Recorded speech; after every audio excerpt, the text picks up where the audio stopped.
my feet upon a rock,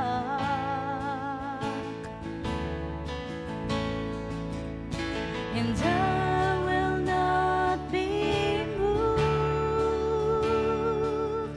And I'll say of the Lord, you are my shield, my strength,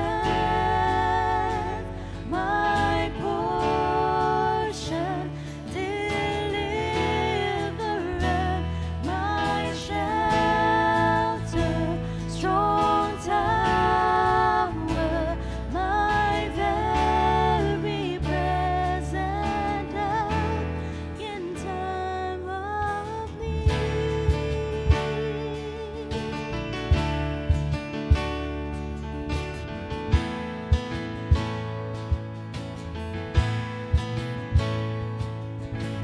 Whom have I in heaven but you?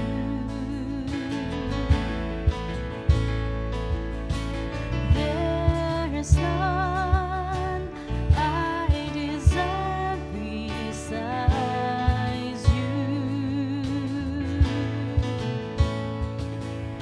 And you have made me glad, and I'll say of the Lord, you are my shield, my strength, my portion, deliverer, my shelter, strong tower, my very present help in time of need.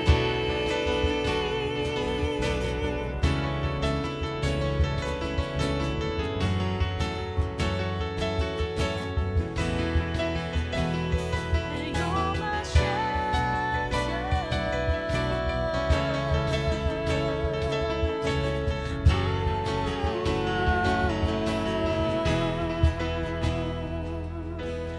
You have made me glad,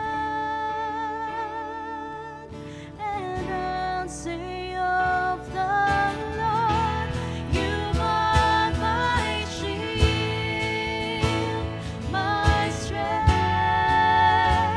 my portion, deliverer, my shelter, strong tower, my very present help in time of need.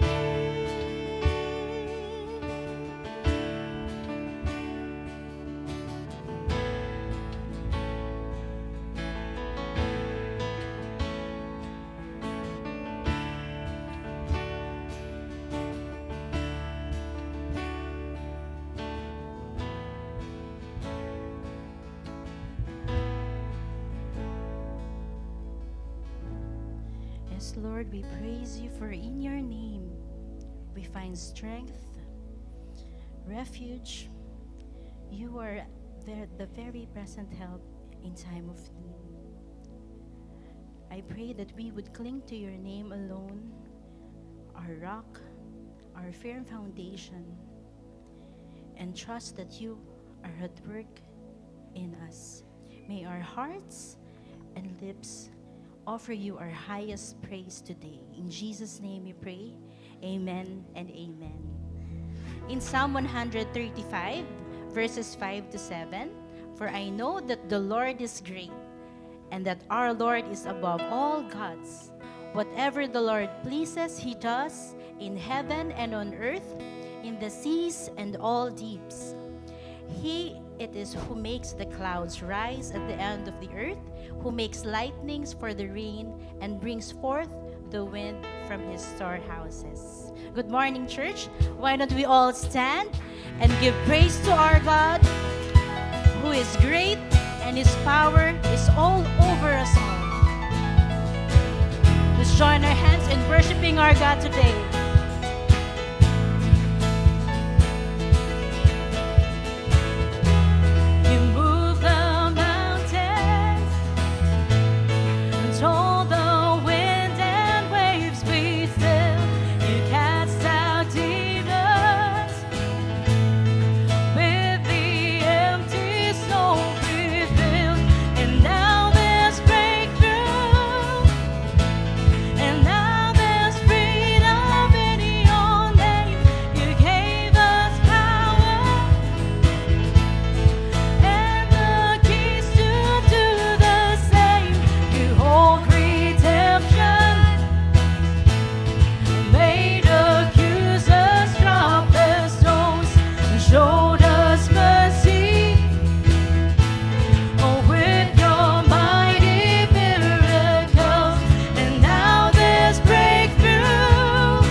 continue to worship our God, our King, and His love continually pouring out in each of us.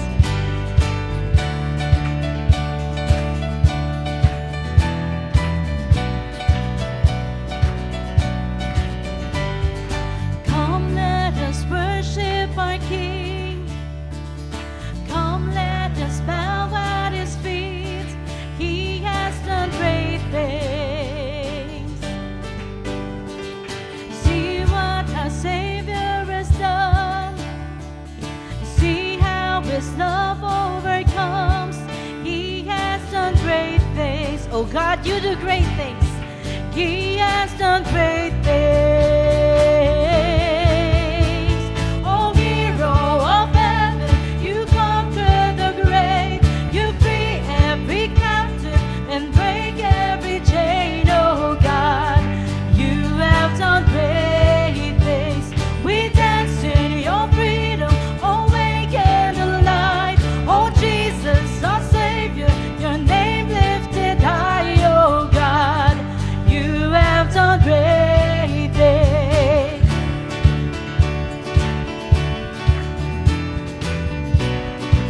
Let's sing. You've been faithful through every storm. You've been faithful through every storm. You'll be faithful forevermore.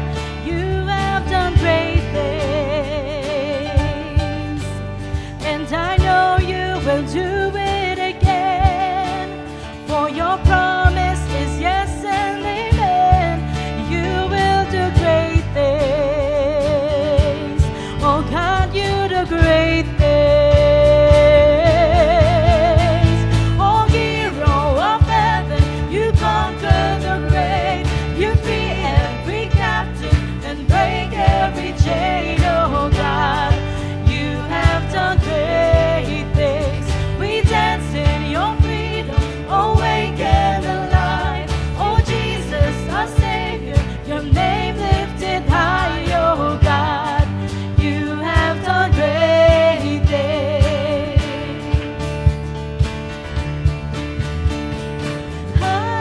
Hallelujah, God, above it all.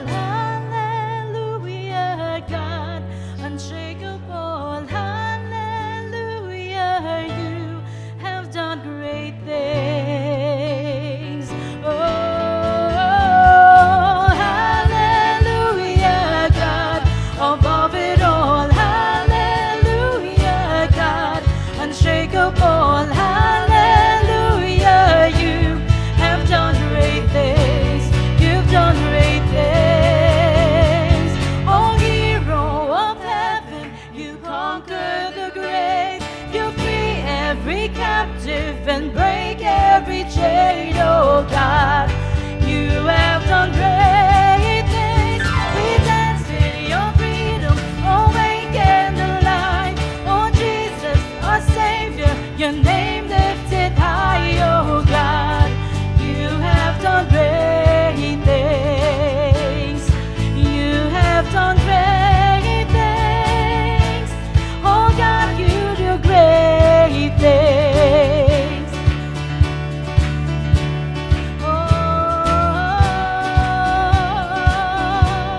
Oh God, you do great things.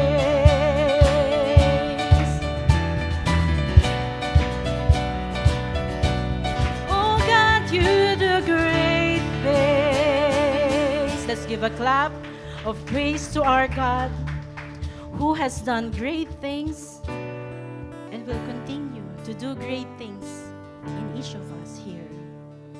And may this next song continually remind us that we have a holy God who is in heaven, who radiates majesty and splendor, a God we can trust and go before us.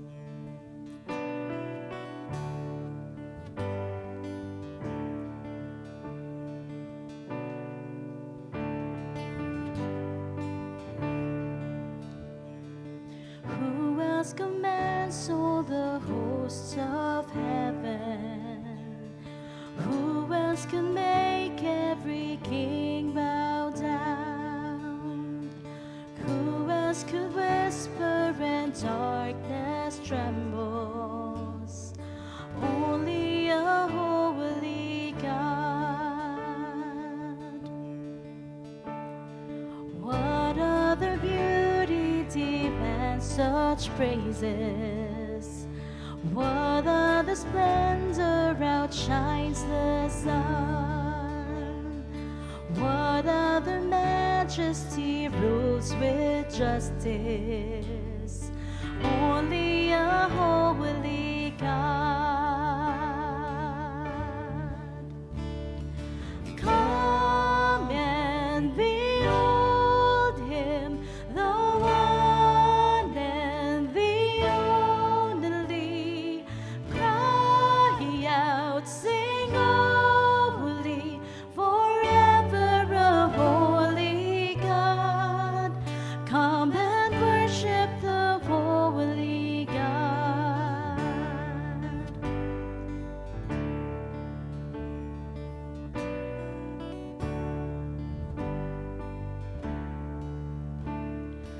What other glory consumes like fire? What other power can raise the dead? What other name remains undefeated? Only a holy God. Let's come and behold Him. Come and behold Him, the one and the only. Cry out, sing holy, forever a holy God. Come and worship the holy God.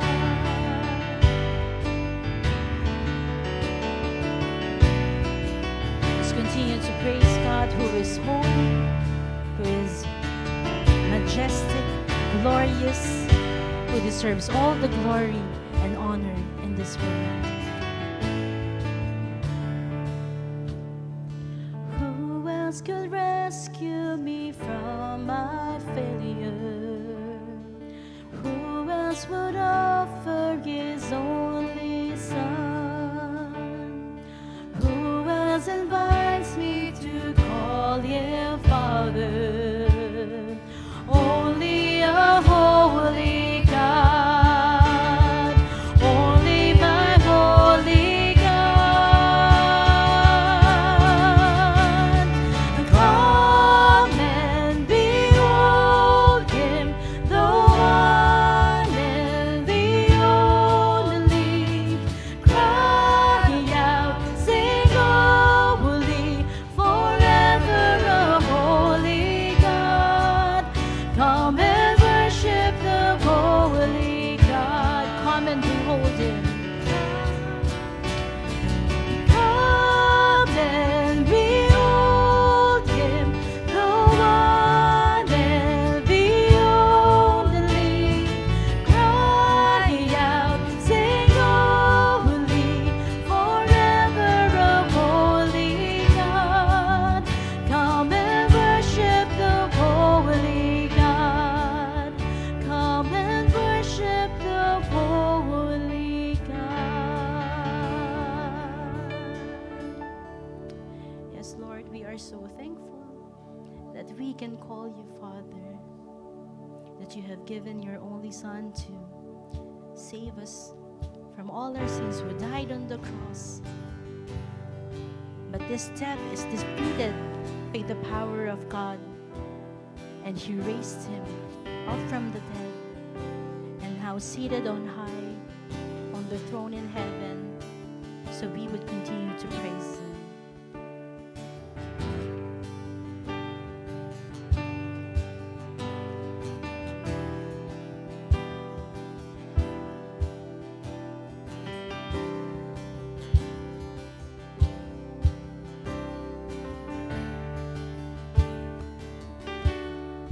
From the beginning, you've been unchanging. Age to age you stay.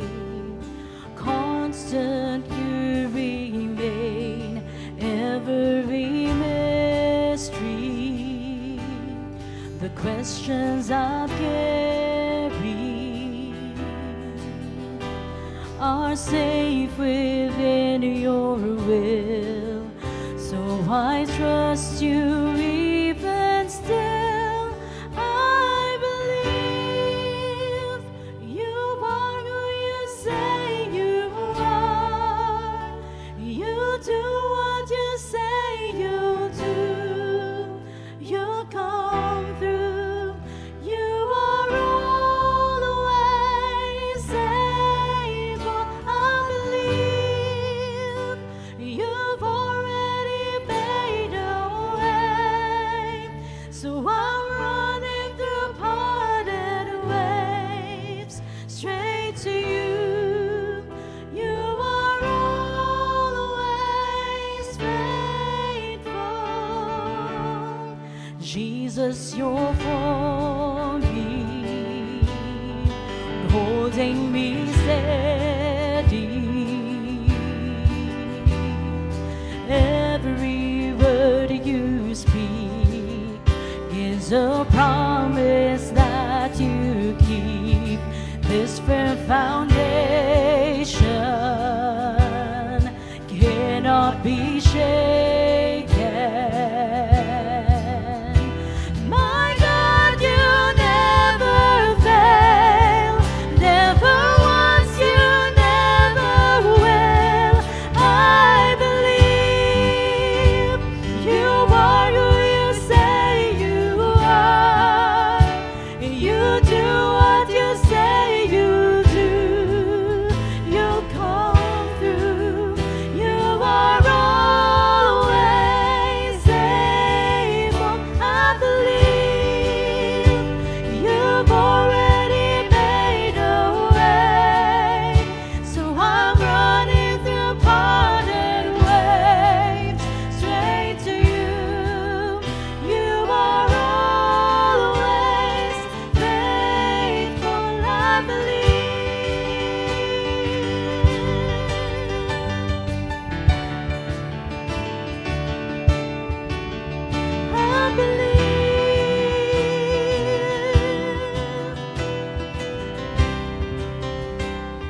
and bow before the Lamb of God, singing, Holy, holy, holy one. I believe, I believe, I believe.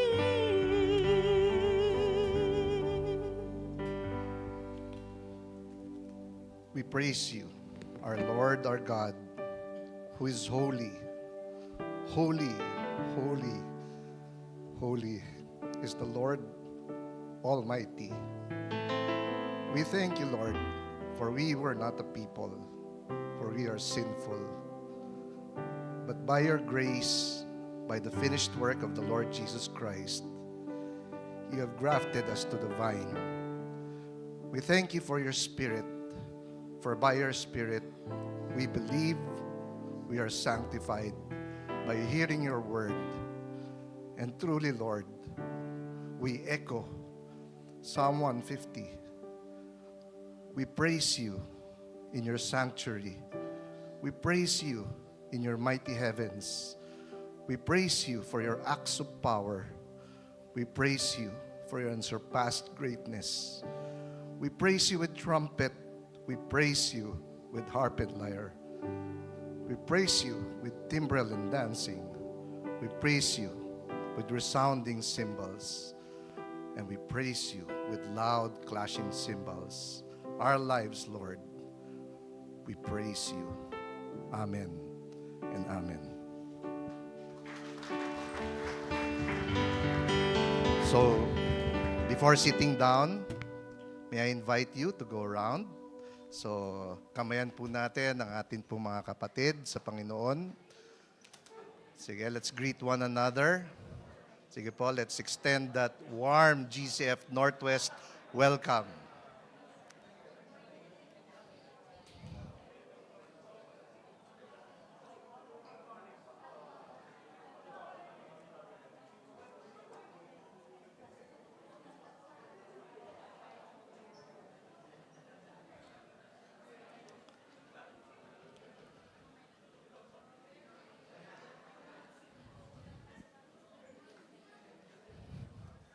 So as you notice, we again welcome our dear Pastor Revin and Sister Hannah. So tuwan-tuwa po tayo. And of course, apart from Pastor Revin and Sister Hannah, we welcome our guest. If you have been with us for the first time or this is your first few times with us, can we invite you to stand up so that we can extend to you a warm GCF welcome. Sige po, may I invite you to stand? Sige po, may dalawa pong brothers dito po sa kanan. May invite po the leaders to welcome them. Ito, may sister din po rito. Ayun, so meron po tayong 4 na guest. Bali ho, ayun. So 4. Isang hilera po sila.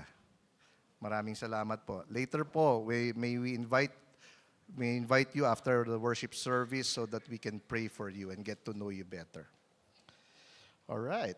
Okay. So, we will give way to some announcements. Na-announce na po to last time, Harana. We will be having our post-Valentine celebration entitled Harana. Ito na po yung pinakahihintay namin. Kasi hindi po kami nag-date nung Valentine's Day. So, ito po yung surprise ko kay Net. Libre. Hindi po. Joke lang. An evening dedicated to celebrating love, harmony, and togetherness.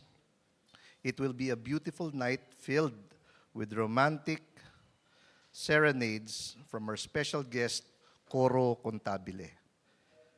So for couples who have registered and confirmed their slots, we are excited to see you later at 5 p.m. for a lovely evening of Harana. Pero kung hindi po kayo nakapag-register at available kayo later, of course, we still welcome you. We look forward to seeing everyone. Ministry Fair. We will be having our ministry month starting today, March. We will be showcasing what our ministry teams do every week. And this week, we will be starting with the worship service. So if you're curious about what they do, so kung curious kayo, maybe pag-uudyok po ng Holy Spirit yun, no? Na we start a ministry. And if you are interested to join, just ask and let's get to know what the ministry team does. We'll be having the worship team today and see you at the foyer after the worship service. Why a table talk? Okay. We invite our young adults on March 14. So that's, what is that? Saturday. 2 Saturdays from today for our monthly table talk over coffee and snacks. Young couples are welcome to join as well, as we will talk about singleness, dating, and marriage, approaching romantic relationships and responsibilities. Last month po, we celebrated our anniversary kami ni Net. So, bagaman we continue to date, hindi na po kami masyadong sanay sa singleness. Kasi, actually, 97 po kami kinasal. So, that's about, 30 years, 29. Okay. So, kinasal po kasi kami nung 7 years old po kami. So do the math. Ang hina niyo naman tumawa. Ang hirap niyo naman patawanin. Sige po. May basketball pero inaano pa raw. I-set pa raw yung venue. So hindi muna namin babanggitin dito. Alright. So, milestone, birthdays and anniversaries. Ayan. Okay. So, birthday po ni Kennedy Lopez tomorrow, March 2. And then sa Wednesday, si Deacon Josh Agoncillo. So, tamang-tama, prayer meeting. And then, anniversary naman ni Deacon Mike at Joyce Medes. Alright.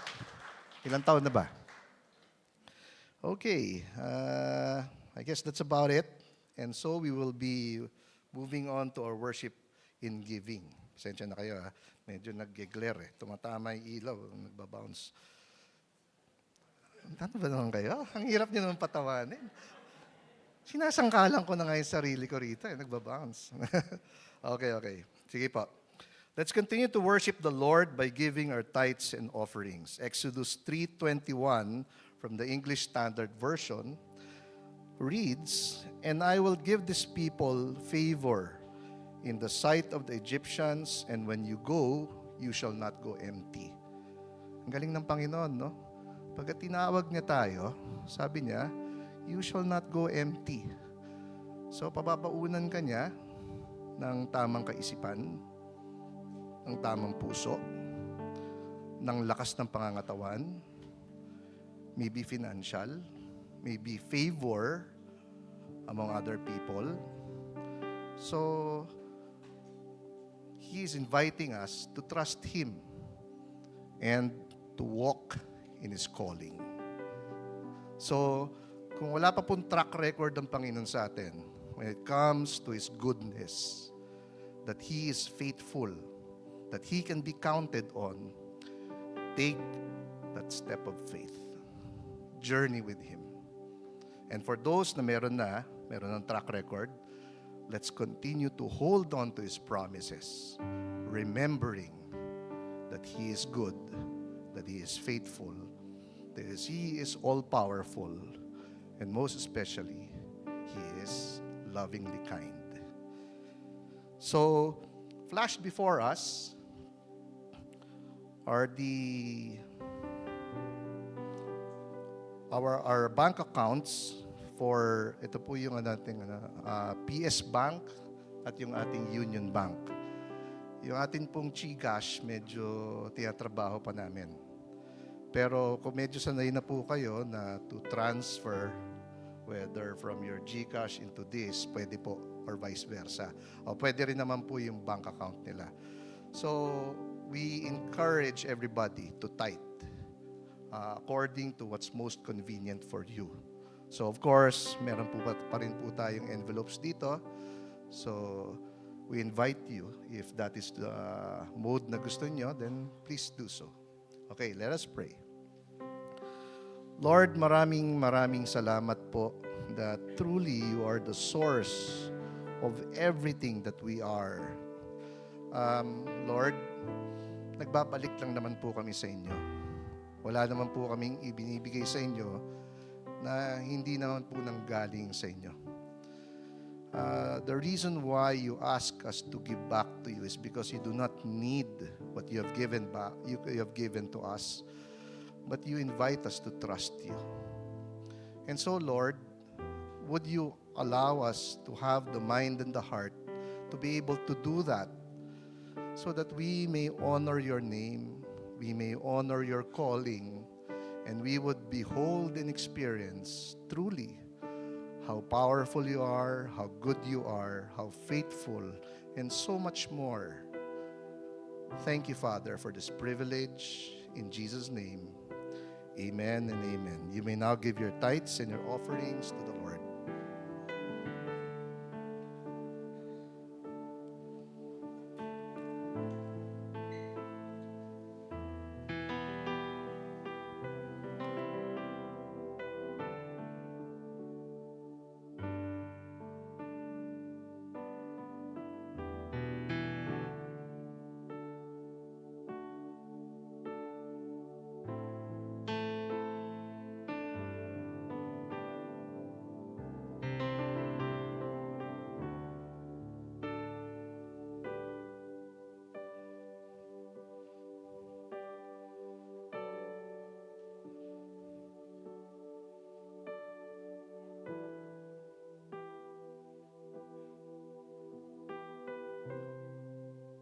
At this point, we'll continue our time of worship by taking time to pray as one church. And we praise the Lord for this venue wherein we can just share our prayer requests, our praises and thanksgiving to our leaders, and so the church could pray for it. So if you have any concerns, if you have immediate prayer requests, our leaders are ready to pray for you and pray with you. They will be standing at the nearest aisle. So pwede po kayong tumayo at i-approach po ang isa po sa ating mga leaders kung meron po kayong prayer requests or thanksgiving and praises. We would also like to hear that, mga kapatid. And I hope that you will not be hindered by being shy to share your prayer request dahil time po natin ito bilang pamilya, bilang isang simbahan. And later on, I will close our time in prayer. So again, if you want to be prayed for, you can go to the nearest aisle and go to one of our leaders, and they will be ready to pray for you and pray with you. And as for those who would like to remain seated, please take this time to commune with the Lord and to ask the Lord to prepare our hearts to listen to His message for today.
us pray. Lord, we thank you for gathering us here to worship you, to sing for you, and to spend time in prayer so that we could encourage one another. Indeed, O Lord, it is a privilege to share our praises and thanksgiving. And Lord, it is an opportunity for us to pray for one another as well. So we thank you. We thank you for your church. And Lord, we offer to you all our praises and thanksgiving and our prayer requests. And we know, O Lord, that you will answer our prayers according to your own will, according to your own way, according to your own time. Because, Lord, you are the God who displays your power. You are the God who shows how sovereign you are. You are the God who is in control. And therefore, we are to be confident and assured, even amidst the existence of challenges, crisis, and chaos in life. And with that, O Lord, we lift up to you everything. Lord, would you prepare our hearts to hear the word today? And we honor you and glorify your name. We pray this in Jesus' name. Amen. Amen.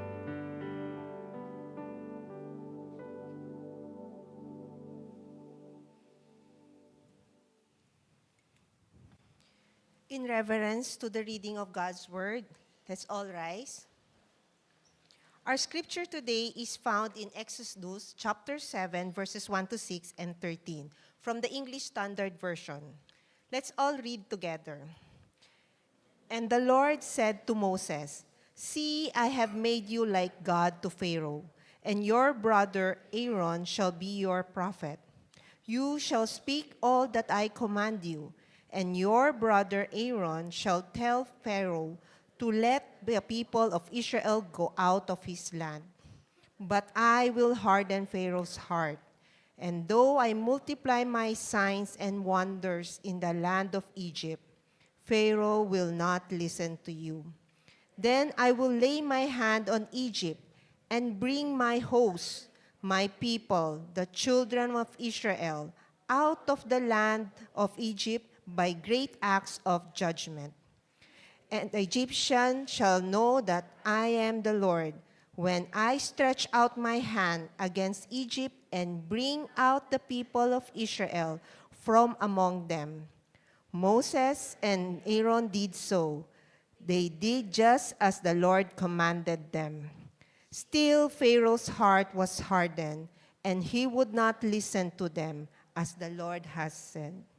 May the Lord add his blessing upon the reading of his word. You might now take your seats. Let us prepare our hearts as we listen to God's word through his messenger, Pastor Reverend Brian Abasalio.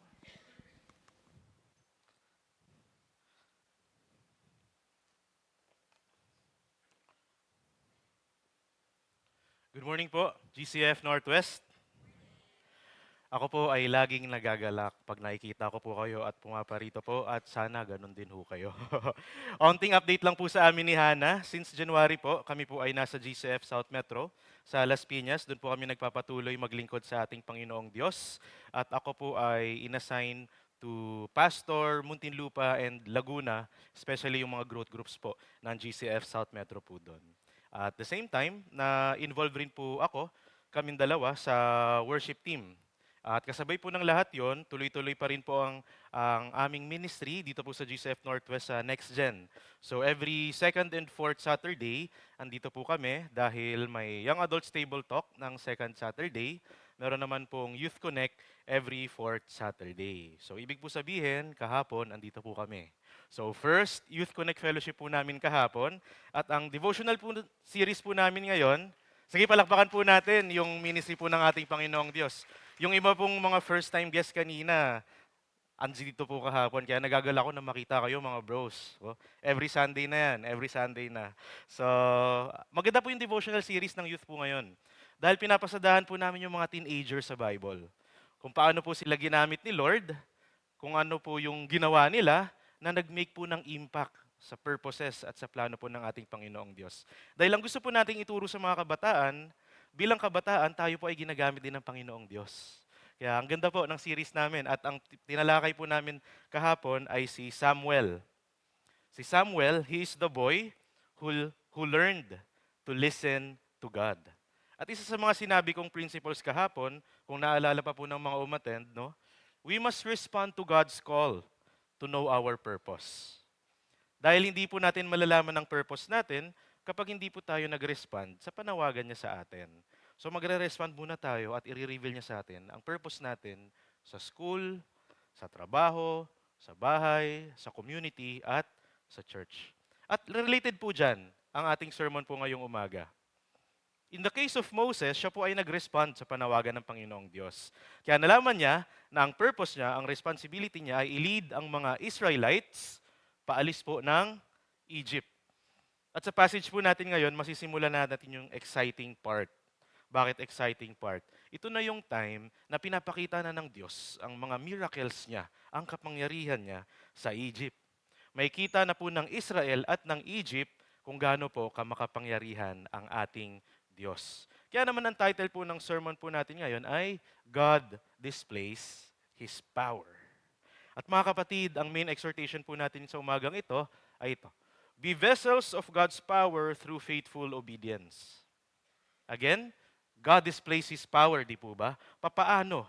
Alam niyo po, God displays His power through people. So church, be vessels of God's power through faithful obedience. So tayo po ay nasa chapter 7 na.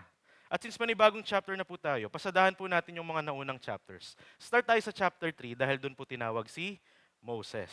Yung first 2 chapters, inintroduce po yung si Moses at yung backstory po niya.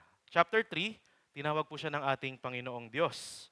So God called Moses from the burning bush and revealed His plan to deliver Israel from the slavery in Egypt. Chapter 4 naman po, the commissioning of Moses and Aaron. Dito po sa chapter na to, gusto umatras ni Moses sa calling niya. Marami po siyang dahilan. Pero inassure siya ng Panginoong Diyos, pinakita ng Diyos ang kapangyarihan niya, at isa doon, kung matatandaan po natin, yung staff ni Moses ay naging serpent, naging ahas. Yung staff ni Moses naging ahas. Okay? So, kinomission niya si Moses at tinawag na rin si Aaron bilang tagapagsalita ni Moses. At chapter 5, dyan po nagsimula. Confrontation with Pharaoh. Dito po nangyari ang first encounter ni Moses and Aaron kay Pharaoh. Sumunod si Moses at Aaron sa Diyos, kaya sinabi nila kay Pharaoh, palayain mo ang mga Israelites, sabi ng Diyos. Kaso ayaw ni Pharaoh. Ang nangyari, nainis si Pharaoh. So, lahat ng mga Israelite workers, pinahirapan niya ng todo-todo. Kaya itong mga Israelites, dahil nahirapan sila sa pinagagagawa ni Moses and Aaron, nagreklamo sila kay Moses. Sinisisilin nila si Moses sa nangyari. So si Moses, nagsumbong sa Panginoong Diyos. Pagdating ng chapter 6, nagsumbong siya kay Lord. Pero sa chapter 6, inassure na naman siya ni Lord. Ni-reaffirm siya sa covenant ng Panginoong Diyos sa kanila. That the Lord will be faithful to deliver them from the hands of the Egyptians. So, inulit ng Panginoong Diyos yung assurance niya, yung covenant niya sa Israel. And chapter 7, ito na pong exciting part, commencement of God's judgment. Dahil dito po sa passage na ito, sa chapter po na ito, nag-start ang first plague. Ang passage naman natin ngayon, may miracle na, pero hindi pa yun yung first plague. Kumbaga, intro pa lang yun. Pero pinapakita na ng Diyos ang kapangyarihan niya sa Egypt. So ayan po yung summary at sana po ay nasusundan po natin ang kwento. Again, Exodus 7, 1-13 na po tayo ngayon. At nabasa po natin kanina yung kalahati po ng passage, di po ba? Di ko po alam kung napansin ninyo, pero marami pong mga repeated words or phrases. At tatandaan niyo po, kapag nagbabasa ng Biblia, kapag may inuulit na salita or inuulit na phrases, importante yan. Magpipay attention tayo dyan. So ito yung mga most repeated words na nakita ko sa ESV. Pharaoh, Aaron, Lord, Moses, staff, serpent. Pinaka marami, si Pharaoh. 11 times siyang binanggit sa 13 verses. At alam niyo po, sa kabuuan ng Exodus, buong libro ng Exodus, dito lang nabanggit si Pharaoh na sobrang dami. 13 verses, 11 times siyang binanggit. Ibig sabihin, mag-pay attention tayo kay Pharaoh. Kung Netflix movie to, maraming screen time si Pharaoh. May something kay Pharaoh na dapat po nating i-observe. So yun po yung target natin sa umaga pong ito. So hindi po siya yung bida, pero marami siyang screen time. Di ba? Ganun naman po minsan sa mga portions ng movie. So, pero si Aaron, ang ating Panginoong Diyos, Moses, staff serpent, mapapasadahan din po natin kung ano po yung significance nila. At kung babalik po tayo kay Pharaoh, again, Pharaoh was the most powerful individual in Egypt. He's the ultimate authority over all the Egyptians. Lahat ng kanyang sabihin, masusunod. Lahat ng kanyang salita, absolute, walang mali. He held the highest authority and the most powerful position in Egypt during the time of Moses. At mga kapatid, pagdating po sa authority, hindi lang po si Pharaoh ang may authority. Actually, nararanasan din po natin na meron tayong authority sa buhay. Minsan po, meron tayong mga posisyon na kinalalagyan na meron tayong certain level of authority. For example, bilang kuya, panganay po kasi ako eh. May authority ako sa aking mga kapatid. As a growth group leader, somehow, I have a certain authority over my GG members. Bilang asawa, I also hold a certain authority in my marriage. And as a pastor in Muntinlupa and Laguna, I am entrusted with authority to lead, to teach, and to shepherd people. Mga kapatid, bilang magulang, bilang boss, bilang teacher, bilang band leader, bilang song leader, engineer, doktor, at kung ano pa man, meron po tayong certain level of authority. In a way, may pagkasimilar po tayo kay Pharaoh dahil meron din po tayong certain level of authority. At dahil dyan, kailangan po natin mag-ingat mga kapatid. Dahil sa life ni Pharaoh, matututunan po natin that human authority is prone to personal ambition and power abuse. Human authority is prone to personal ambition and power abuse. Whether in home, in church, in workplace, or government, authority can slowly shift from serving others to serving self. Sa simula, siguro maiisip natin na responsibilidad natin to, kaya natin to ginagawa. Pero kapag tumagal, responsibility can turn into control. What begins as leadership can turn into self-promotion. And this is not just Pharaoh's problem in Exodus. It is a human problem. Problema rin po natin to mga kapatid. Actually, makikita po natin sa paligid natin, ganitong klaseng eksena. Leaders protect their image instead of the people they lead.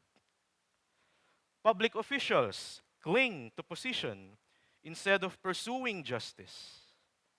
Even spiritual leaders, pastors like us, may desire to build platforms instead of building people.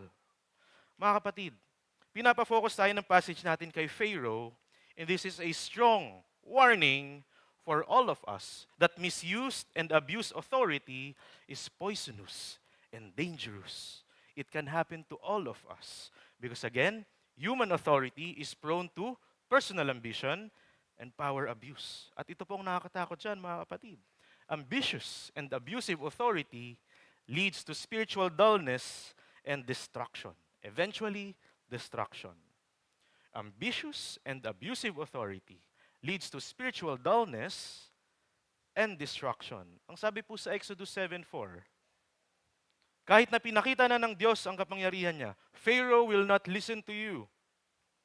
Then I will lay my hand on Egypt and bring my hosts, my people, the children of Israel out of the land of Egypt by great acts of judgment.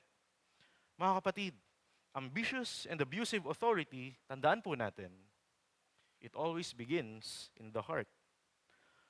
When authority is driven by personal ambition, it slowly numbs the heart. A leader may still do his job, exercise power, but inside there is spiritual dullness. Pride replaces humility. Control replaces compassion. Image replaces integrity.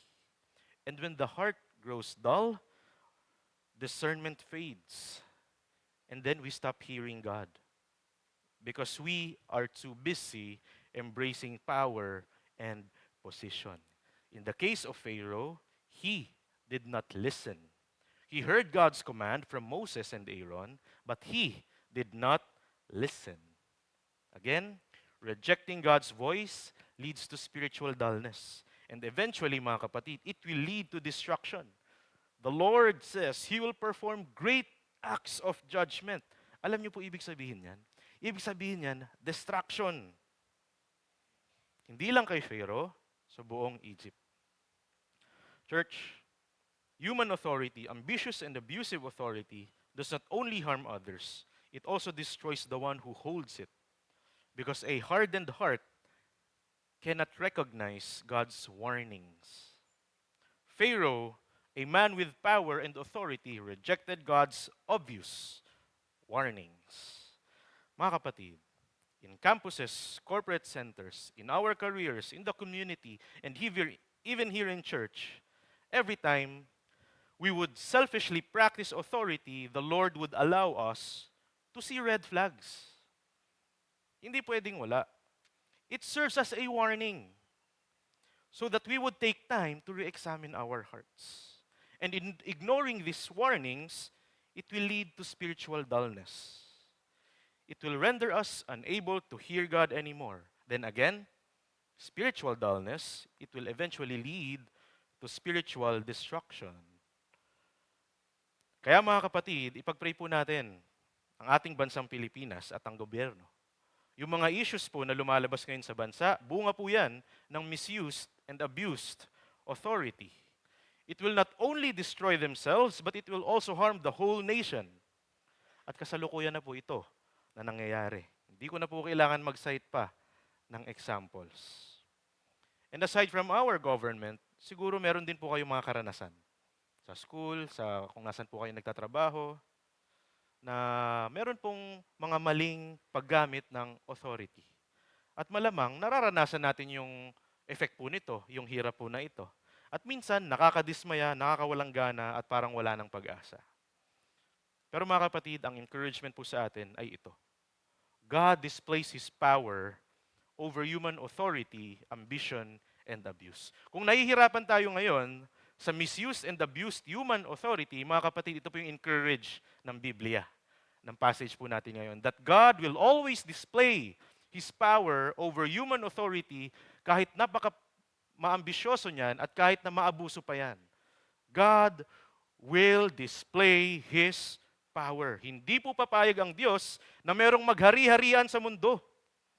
Because He is the King of Kings, the Lord of Lords. He is superior to all. He is sovereign over all. He is the ultimate authority. So if human authorities act like God, mga kapatid, hindi papayag ang Diyos. God will surely display His power and ultimate authority.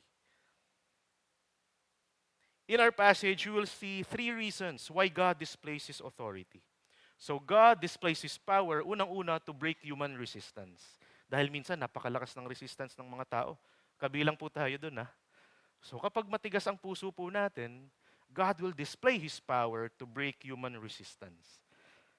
Nakita natin sa verse 4 po, di ba, na kahit sabihin ni Moses at Aaron, ang pinapasabi ni Lord kay Pharaoh, Pharaoh will not listen. Pharaoh will resist. Ito nga ang sinabi ni Lord kay Moses sa verse 9. When Pharaoh says to you, prove yourselves by working a miracle, then you shall say to Aaron, take your staff and cast it down before Pharaoh, that it may become a serpent. So the Lord instructed Moses and Aaron kung ano pong gagawin nila kapag ayaw maniwala ni Pharaoh. So ito po yung first time na makikita ni Pharaoh yung miracle ni Lord. Pero, again, ang reason kung bakit gustong i-display ng Panginoong Diyos ang kanyang kapangyarihan is to break human resistance. However, kahit nakita na ni Pharaoh, ang sabi sa verse 13, binasa rin natin kanina, still, Pharaoh's heart was hardened. He did not listen, his heart was hardened. After witnessing God's power, Pharaoh still did not listen. Bakit? Because his heart was hardened. Sino sa tingin niyo po ang nagpatigas ng puso ni Pharaoh? Ang sabi sa chapter 4, inulit dito sa chapter 7, the Lord will harden Pharaoh's heart. So sa verse 13, makikita po natin na tumigas nga. So did the Lord actually harden Pharaoh's heart? Di ba po gustong ipakita ng Diyos ang kapangyarihan niya kay Pharaoh para maniwala si Pharaoh? sa sinasabi niya ni Moses at Aaron. Kung gusto niyang maniwala si Pharaoh, pero hinarden niya yung heart ni Pharaoh, hindi po ba parang contradicting yung plans ng ating Panginoong Diyos? Naisip niyo po ba yun, mga kapatid? Isa po ito sa mga magugulong kwento sa Bible. At alam niyo po, maganda na ma-explain or maintindihan po natin ito. Kaya makinig po tayong mabuti para maging confident po tayo na kinikwento po natin ang storya ni Pharaoh. Kung si Lord ba talaga ang nag-harden ng heart niya or hindi. Kasi ang purpose ni Lord, ba't niya pinapakita yung kapangyarihan? Para maniwala ang Egypt na siya ang Diyos. Kasama dun si Pharaoh. Pero bakit niya hinaharden yung heart ni Pharaoh? So ganito po yan. Understanding Pharaoh's hardened heart. Unang-unang malaman po natin, there are 3 kinds of hardening na nangyayari sa book po na ito. Una, passive. Wala pong cause. Walang sinabi kung sinong nagpatigas. Passive. Hardened lang talaga ang heart ni Pharaoh. So, ayan po yung mga example verses. Pangalawa, Pharaoh himself hardened his heart. May kita rin po natin yan sa mga passage na naandyan. At pangatlo, God hardened Pharaoh's heart. Okay? Tatlo. 3 kinds of hardening. Passive. Walang cause. Pharaoh himself hardened his heart. And God hardened the heart of Pharaoh. Tatlong klase ng pagpatigas ng puso. Next na dapat po nating malaman, yung timeline. I-search nyo yung harden, word na harden sa Bible. At tingnan nyo yung timeline. Ito yung mga important timelines. Chapter 4, first mention, God will harden Pharaoh's heart. So sinabi talaga ng Panginoong Diyos, God will harden Pharaoh's heart. Sinabi pa lang. Sinabi pa lang. Inulit yan sa chapter 7. God will harden Pharaoh's heart. Sinabi pa lang. Okay?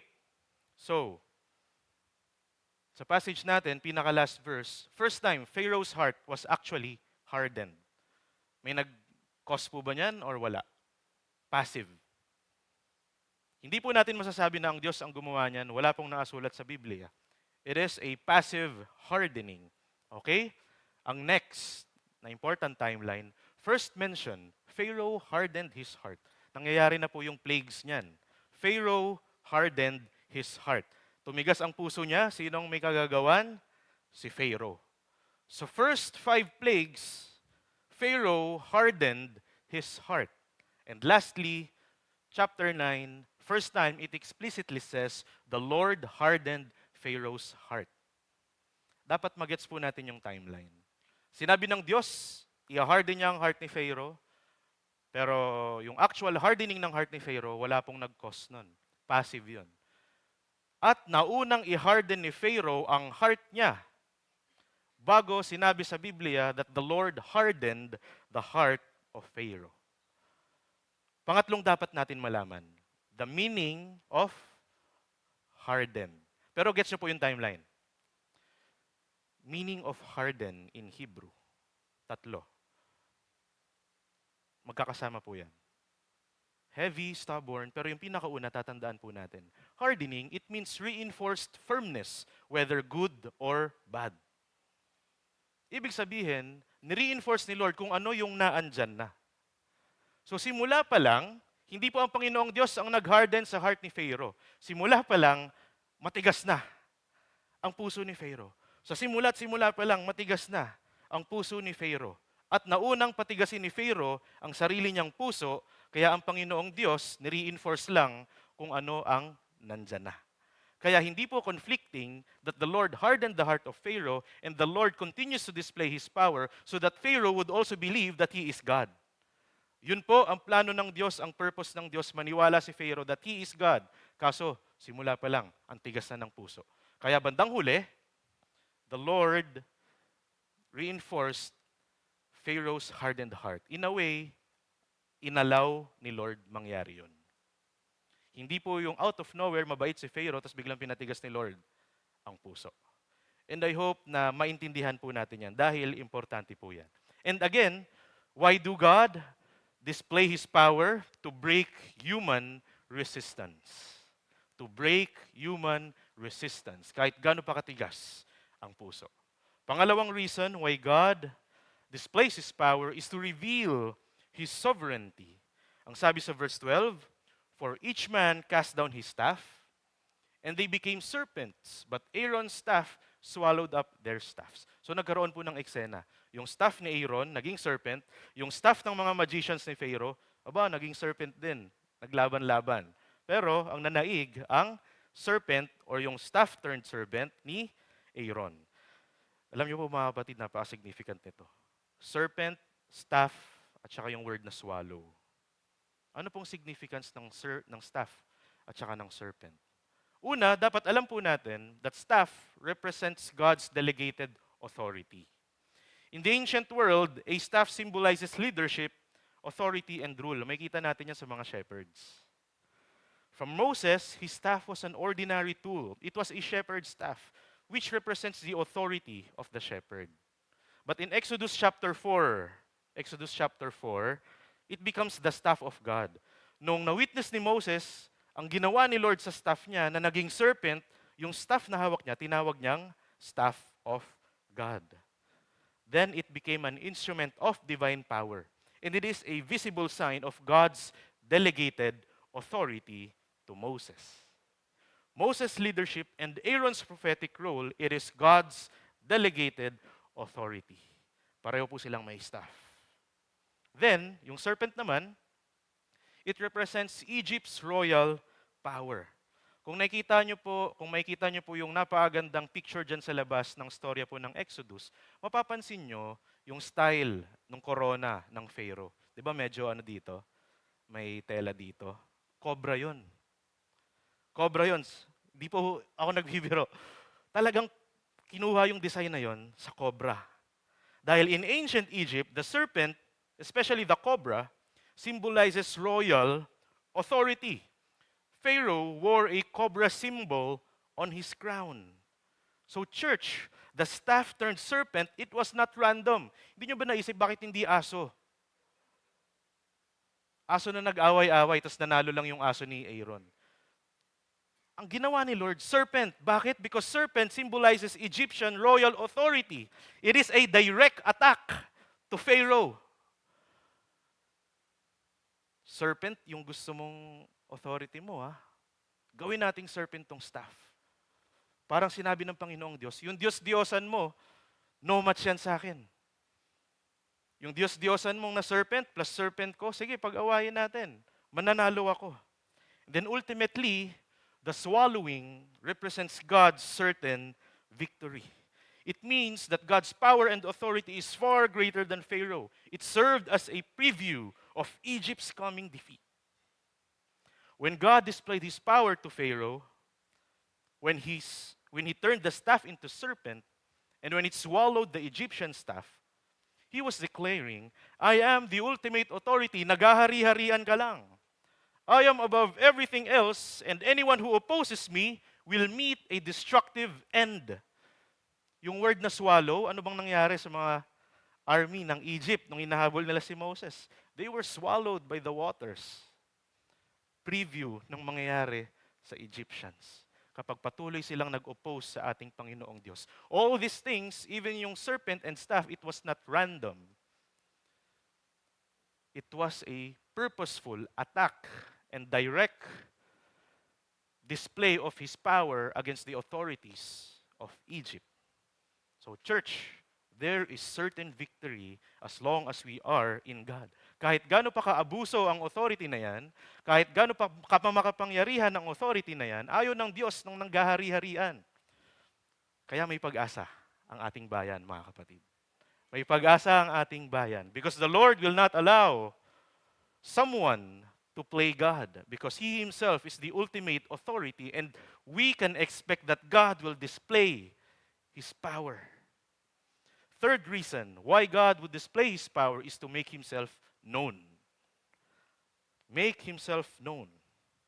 Mga kapatid, sa pagbabasa po natin ng Biblia, teaching moment na rin po ito. Minsan may encounter tayong tinatawag natin na chiastic structure. Hindi ko alam kung natatandaan nyo pa yung chiastic structure na tinuro ko rin last time. No? Itong chiastic structure na ito yung may idea na inulit yung idea na to inulit sa baba, tapos meron pong idea sa gitna.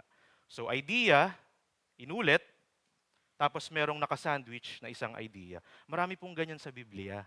At alam nyo po, hindi po yan random din. Sadya din po yun. Dahil yun po ay isang technique para ma-emphasize kung ano po talaga ang gustong sabihin ng passage po na yun. So meron din po sa passage natin. So Exodus 7:4-5. Babasahin ko po. Then I will lay my hand on Egypt and bring my hosts, my people, the children of Israel, out of the land of Egypt by great acts of judgment. The Egyptians shall know that I am the Lord when I stretch out my hand against Egypt and bring out the people of Israel among them. Divide po natin sa tatlo. Yan. Yung first paragraph tsaka yung third paragraph, kung titingnan nyo mabuti, parehong idea. Parehong-pareho. God will lay His hand on Egypt and bring my people, the children of Israel, out of the land of Egypt. Naulit, when I stretch out my hand against Egypt and bring out the people of Israel from among them. So, may dalawang idea na pareho. Ano yung gitna? Yun ang importante. Ang gitna, the Egyptians shall know that I am the Lord. Yan ang tinutumbok po ng passage natin. Why God would display His power so that the Egyptians shall know that I am the Lord. Balik tayo sa chapter 4 para mas ma-appreciate nyo to. Yung first miracle ng staff and serpent, doon po nangyari sa chapter 4. Natatandaan nyo po ba? Nung gustong i-assure ng Panginoong Diyos si Moses, his staff turned serpent. Ano yung reason na Lord? Ba't pinakita niya yung miracle kay Moses? So that the Israelites would believe that God is with them. So that the Israelites would believe that God is with them. Ngayon, inulit niya yung same miracle. Ano yung rason? So that the Egyptians shall know that I am the Lord. Israel, so that they would believe that He is the Lord. Egyptians, so that they would believe that He is the Lord. Grabe. Foreshadowing yan, mga kapatid, that the Lord will make Himself known to all nations. Not just to Israel, but to all nations through Jesus Christ. Yun ang ultimate redemptive purpose ng Panginoong Diyos na dito pa lang, unti-unti niya nang pinapakita.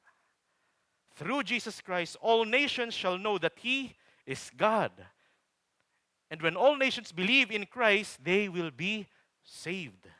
Napakaganda. Dahil sa simula pa lang, may foreshadowing na ng redemptive purposes ng ating Panginoong Diyos through Jesus Christ.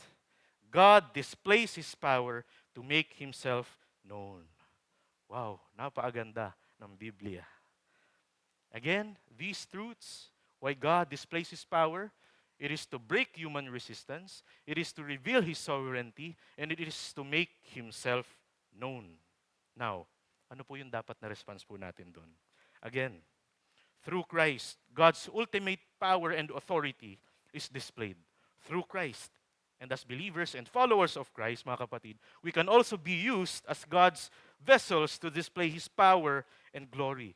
Like Moses and Aaron, God can use us, use you to display God's power. Kaya naman ang exhortation sa atin, mga kapatid, be vessels of God's power. Paano? Through faithful obedience. Kung mapapansin po natin, may mga naulit na naman na phrase, pero hindi po masa sa tatlo eh. Pero naulit, importante din yan. Sa Exodus 7:6 tsaka 7:10, Moses and Aaron did just as the Lord commanded. Moses and Aaron did just as the Lord commanded. They both faced Pharaoh. They experienced Pharaoh's harsh rule. They were opposed and oppressed. They were discouraged, dismayed, demoralized, and defeated. They were so lost and they were so low. But they did what God commanded them to do. And so through them, God's power was displayed. So mga kapatid, gayahin po natin si Moses and Aaron. Kahit gaano pa kalupit ang authority, kahit gaano pa kaabuso ang mga nararanasan natin, kahit gaano pa ka-ambisyoso ng mga nakikita nating taong nasa posisyon, tiis-tiis lang po mga kapatid. Tiis-tiis lang. We will continue to obey the Lord faithfully because eventually, God will display His power.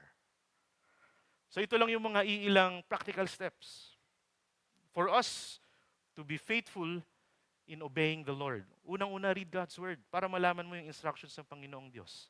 Pag nalaman mo na, obey God's commands. Pangatlo, pinakamaganda, surely, we will witness God's victory. Kung nasan man tayo. Surely, God will display His power. We just have to obey faithfully and God will use us to display His power. Another thing I want to highlight in Moses and Aaron's faithful obedience is this. After they obeyed, again, they witnessed God's power before their very eyes. So church, as we become vessels of God's power through faithful obedience, surely we will witness God's power. Sigurado yan, kapatid. Gusto ko lang din sabihin na minsan, mauuna talaga ang obedience bago natin makita ang miracle ng Panginoong Diyos. Pero surely, mangyayari yan. Minsan, mauuna muna tayong mag-obey bago natin makita kung paano natin makiklaim ang victory. Church, our passage today reminds us of the vulnerability of human authority. All of us should acknowledge that. And higher authority is not an easy position to be in.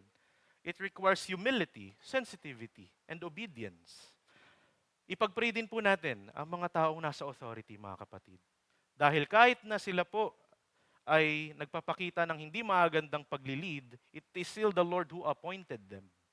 We have to acknowledge that, sabi sa Romans. So ipag-pray din natin sila. But again, napakahirap ng ganung posisyon. Napakasaraming sablay na authority sa mundo. But then again, hindi papayag ang Panginoong Diyos. God will display His power despite ambitious and abusive human authority. No human authority and power can stop Him. He will display His power so that all nations would know that Jesus Christ is Lord. Ang question ko po ay ito. When God displays His power, will you resist like Pharaoh and abuse your authority? Or will you respond like Moses and Aaron and submit to God's authority? When God displays His power, will you be a victim of pride or vessel of God's power? Kahit anong piliin mo doon, mga kapatid, God will display His power. So I hope and I pray that we would choose to be like Moses and Aaron, who would submit themselves so that they would be used as vessels to display God's power. I hope and pray that we would all commit to be vessels of God's power through faithful obedience. Manalangin po tayo. Lord, salamat po for giving us your word. Thank you for reminding us of our vulnerability as human beings. Thank you because amidst human authority, we can be assured and we are confident that you will continue to display your power in the school, in our community, in the corporate center, in our church, sa lahat, Panginoon, sa aming bansa. Indeed, you will display your power and authority because you will not let anyone to play God. So, Lord, our prayer is this. Do not allow us to become victims of pride, but instead make us vessels of your power. May you display your power through us as we commit to obey you faithfully. And we will be confident to do what you want us to do. Because you are the God who you say you are. And you do what you'll say you will do. And surely you will come through because you are always able. You are the God who is powerful. You are the God who is our ultimate authority, our sovereign Lord. You are the God who is supreme over all. We pray this in Jesus' name. Amen.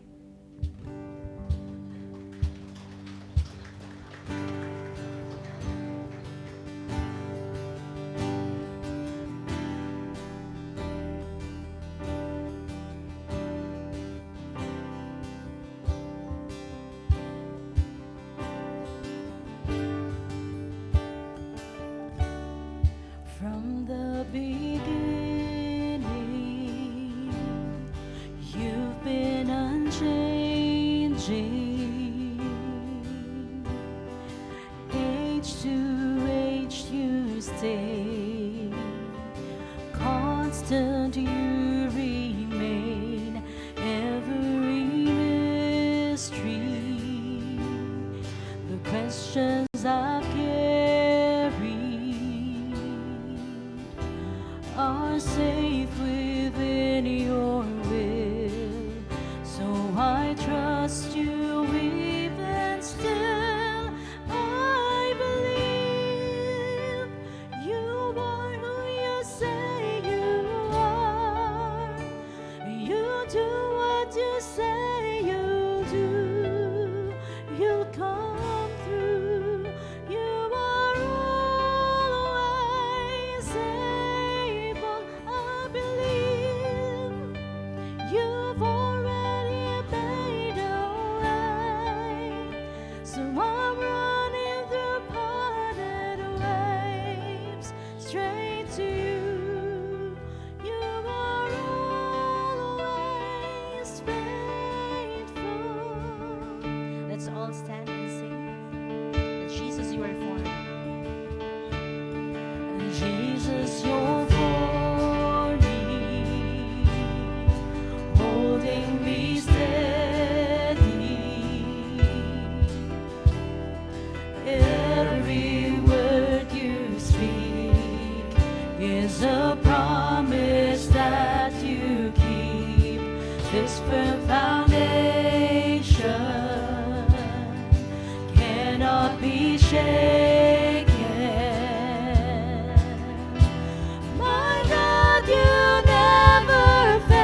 stripes I have been healed, and every promise you fulfilled. I believe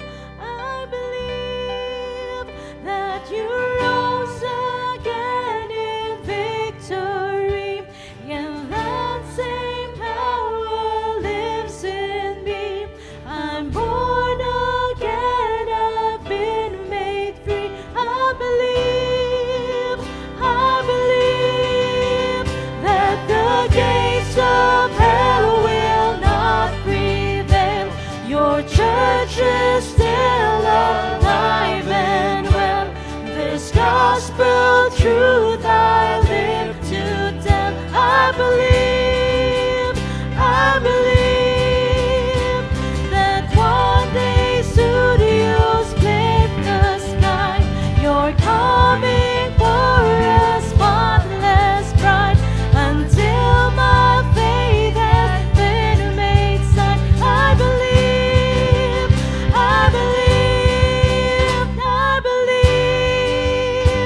you are who you say you are.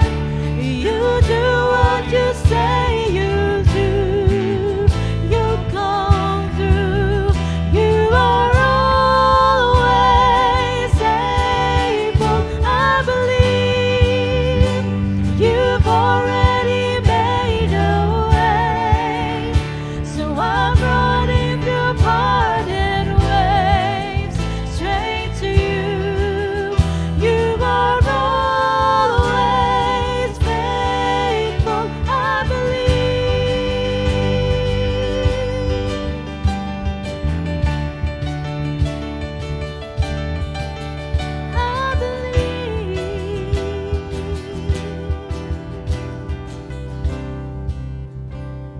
Mga kapatid, God will surely display His power.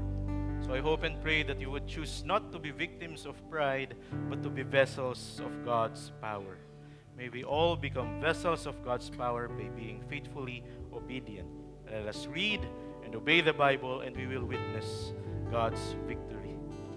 Now to the King of Kings, the Lord of Lords, the name above every name, who is unshakable, the one who has done great things and will continue to do great things, to our Lord and Savior Jesus Christ be honor and glory and majesty forever and ever. Amen, amen, amen. Let's praise the Lord. Hallelujah, God, above it all. Hallelujah, God, unshakable. Hallelujah, you have done great things. Let's sing hallelujah, God above it all. Hallelujah, God above it all. Hallelujah, God unshakable. Hallelujah, you have done great things. You've done great things. Oh, hero of heaven, you conquer the grave. You free every captive and break every chain. Oh God, you have done great things. We dance in your freedom, awake and alive. Oh Jesus, our Savior, your name lifted high. Oh God, you have done great things. You have done great things. Oh God, you do great things. Oh, oh God, you do great things.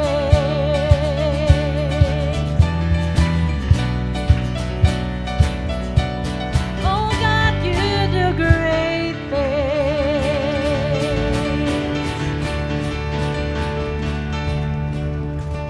May we continue to honor the Lord by obeying Him, and may we experience God's power every day. In Jesus' name, amen. God bless everyone.